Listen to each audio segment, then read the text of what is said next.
Durga, Lakshmi and Saraswati. They also represent tamas, rajas and sattva. Sattva will touch you. Saraswati never happened. That means you are in the cycle, you are in the trap of life and death. If you are aware enough, little supports that nature offers is good to make use of.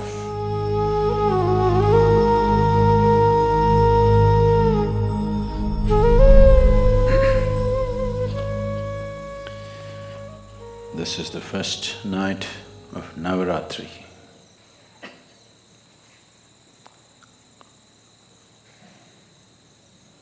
And this night and this day, the coming day after this,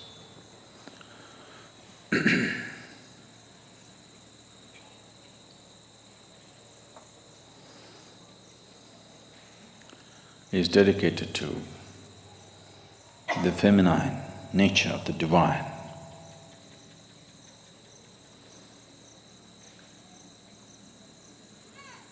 Durga, Lakshmi and Saraswati are used as the symbols of these three dimensions of the feminine. They also represent the three basic qualities of existence: tamas, rajas and sattva. Tamas literally means inertia. Rajas means activity, passion. Sattva, in a way, is breaking of boundaries, dissolution, melting and merging. Among the three celestial objects to which the very making of our bodies are very deeply connected, the earth, the sun and the moon. Mother Earth is considered tamas. The sun is rajas, moon is sattva.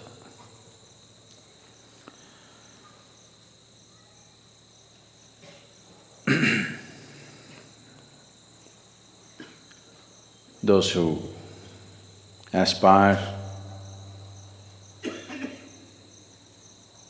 for power, for immortality,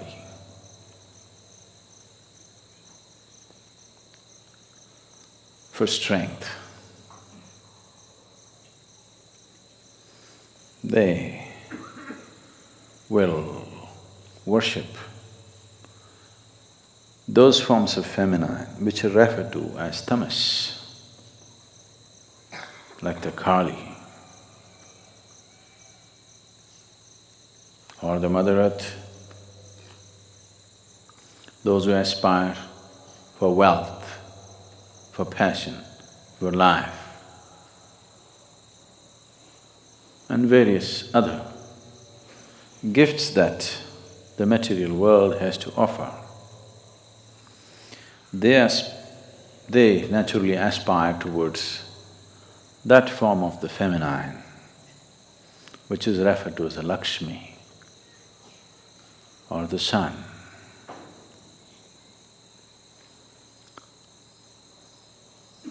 Those who aspire for knowledge, knowing, transcendence, immortality of not the body, but transcending the limitations of the mortal body, they will aspire for that aspect of the feminine which is referred to as the sattva, or Saraswati is the representative of that, or the moon. This is arranged in this way because it's after all from the earth that we arise. and we could live an active life, which is Rajas, the second nature of the Devi. The third one may come your way or may not.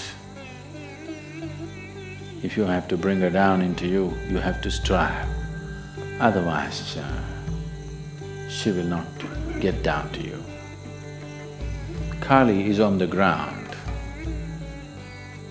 Lakshmi is sitting on a flower, Saraswati is riding a peacock. The Linga Bhairavi has been consecrated with 3 basic chakras. This man has all the 7, she has only 3 chakras to represent these 3 dimensions of tamas, rajas and sattva. Tamas is the nature of the earth, and she's the one who gives birth. The whole the gestation period that we spend in the womb, our womb time, is tamas. It's like a state which is almost like hibernation, but it's growing. So tamas is the nature of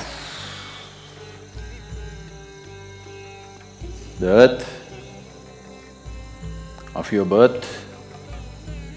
The moment you come out, then you start activity, rajas begins. If you are aware enough or fortunate enough, sattva will touch you, otherwise the color of rajas, it's good as long as the going is good. When the going gets bad, rajas is going to be super bad.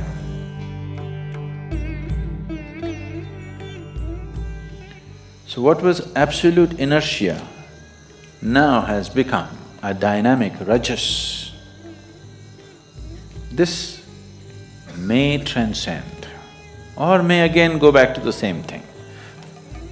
Durga, Lakshmi, Saraswati never happened. That means you are in the cycle, you're in the trap of life and death, life and death, life and death. Transcendence is yet to come.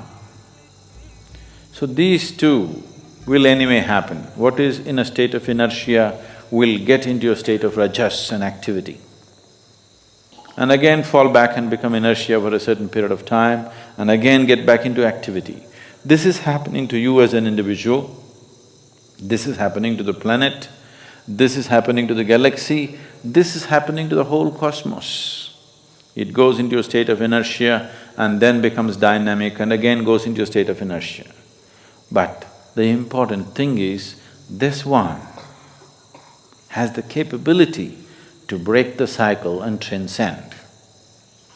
So these 3 dimensions of the Devi are enshrined in the form of Bhairavi or Linga Bhairavi. You must be able to draw these 3 dimensions of existence and sustenance for yourself, because you need all these 3. The first 2 are needed for your survival and well-being. The third is an aspiration to go beyond.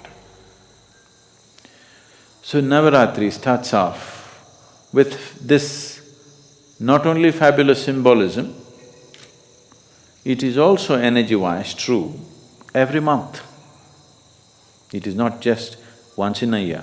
Every month after Amavasya, the first 3 days are like this. Amavasya is a state of inertia where the 5 elements are going through a certain integration within themselves. The next day is in a placid inertia state, then it gets active, then there is room for transcendence. The moon begins to appear. This is why the 3rd day's moon is held as very important, you know, Moon Rampurai. The 3rd day's moon is held as very important because the possibility of transcendence has opened up. What was in a state of inertia and then in a state of activity and entanglement now has opened the possibility of transcendence. Every month it is happening. This particular month is a little more pronounced because this Amavasya was more pronounced than the rest of the Amavasyas during the year. So, these 9 days, above all, to approach every aspect of life in a celebratory way, this is most important. If you approach everything in a celebratory way, you learn to be non-serious about life, but absolutely involved. The problem with most human beings right now is, if they think something is important, they will become dead serious about it. If they think it is not so important, they will become lax about it. They don't show the necessary involvement. That's not it. The passage, the secret of life is in this, seeing everything with a non-serious eye, but absolutely involved, like a game. That's the reason most profound aspects of life are approached in a celebratory way, so that you don't miss the point.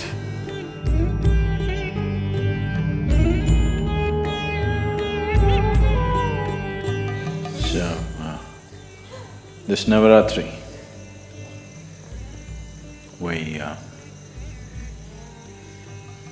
there are certain things happening in the temple.